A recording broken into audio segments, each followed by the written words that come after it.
पुंडलिक वरदान विकार श्री ज्ञानदेव तुकाराम पंढरीनाथ भगवान की जय राजा रामचंद्र भगवान की जय पवन सुत हनुमान की जय शांति ब्रह्म एकनाथ महाराज की जय गंगा बाबू महाराज की जय संत मोतीराम महाराज की जय गंगा माता की जय पार्वती पते शिव हर नमः महादेव श्री गणेशाय नमः श्री रघुनाथाय नमः श्री लक्ष्मी नमः श्री सरस्वती नमः श्री गोपाल कृष्णाय नमः श्री गंगा जी वासुदेवताय नमः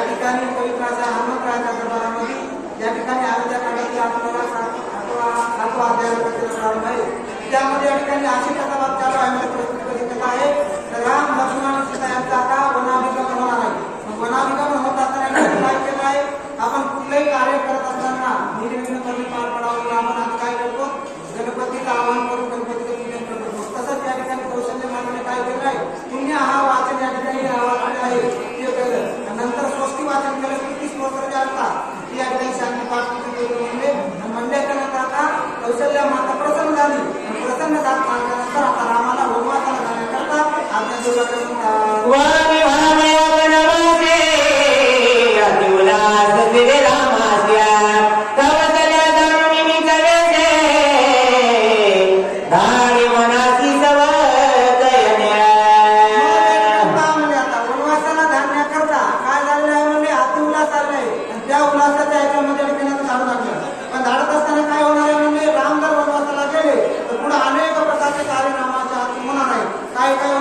देऊ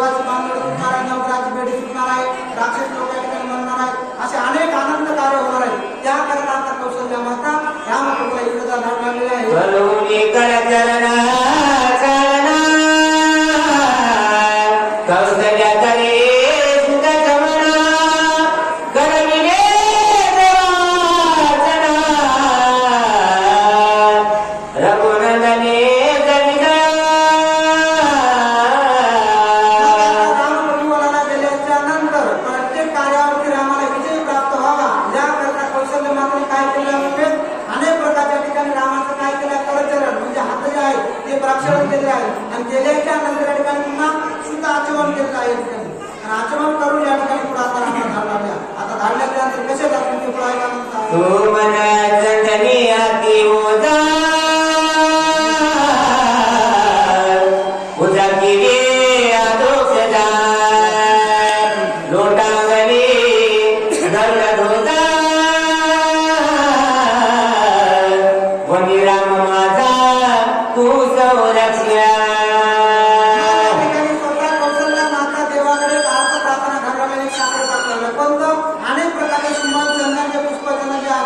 घेतले आणि घेतल्यानंतर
बांधून बांधला. कशामुळे बांधला? तर राक्षस घेऊन पळावे, रामाला विजय प्राप्त व्हावा याकरता अन्न म्हणतात. वनवासाची नीती निर्विघ्न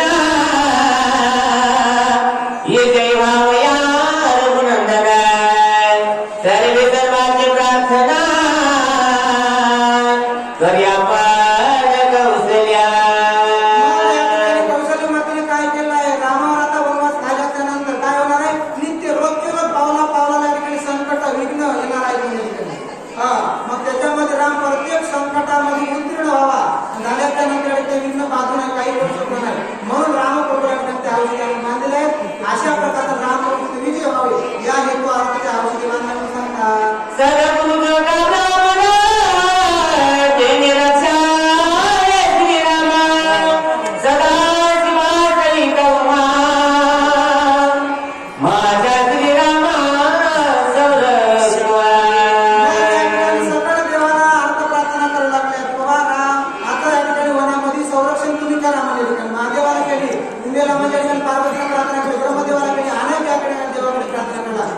देवाचाही देव असणारा तो म्हणजे राम आहे म्हणजे तरी सुद्धा या ठिकाणी कौशल्य माता रामाचं संरक्षण व्हावं याकरता सगळ्यात प्रार्थना करत आहे.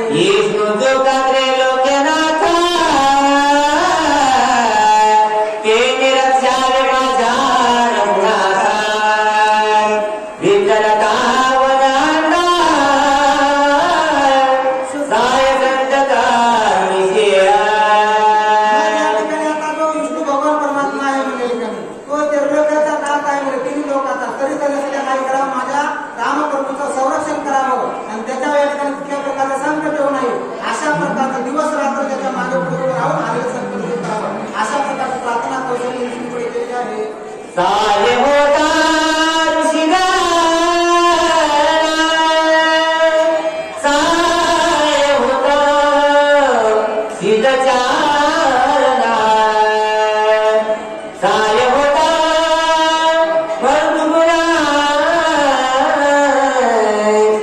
रघुनंदन वनवासिया. आता राम वनवासी झाल्याच्या नंतर सर्व जे काय वनामध्ये वन ऋषी असतील ते संपूर्ण ऋषीने सध्या रामप्रभूला सहाय्य करावं. नंतर या ठिकाणी जे काही सिद्ध चारण आहे त्या सिद्ध चारणानं करावं. काही मरुद्गण नावाचे देव आहे, त्या मरुद्गण नावाच्या देवाने या ठिकाणी रामाला सहाय्य करावं आणि आलेले विघ्न निवारण करावं. अशा प्रकारच्या ठिकाणी संपूर्ण कौशल्य माता एका एका देवाकडे रामाचं संरक्षण करण्याकरता भारत प्रार्थना करत आहे.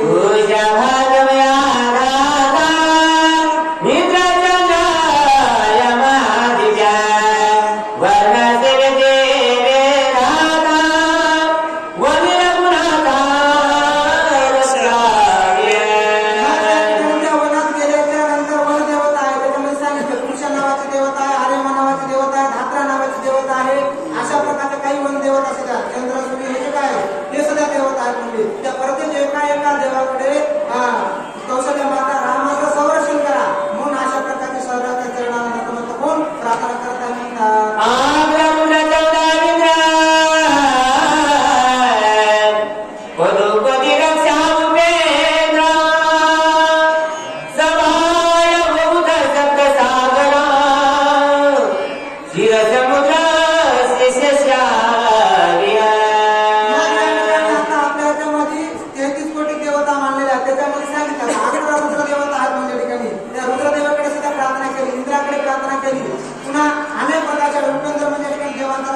त्याच्याकडे प्रार्थना केली, सर्वांकडे प्रार्थना करू लागल्या.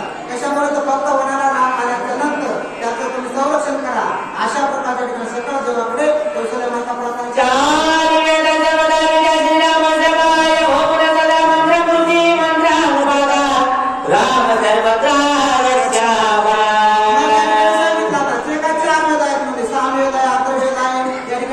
राजवेद आहे, ते 4 वेद आहेत. त्या 4 वेदाकडे केली म्हणजे ठिकाणी पुन्हा त्या वेदाकडे केले त्यानंतर पुन्हा काही दुसऱ्या देवाला त्याच्याकडे केली. असे अनेक एका एकाकडे शिवसागरात प्रसाद केली म्हणून सांगितली. असे एका एका देवताला सांगणार बाबा माझ्या रामाचं तुम्ही कोणाला आले संरक्षण करा अशा ठिकाणी ते बोलत आहे.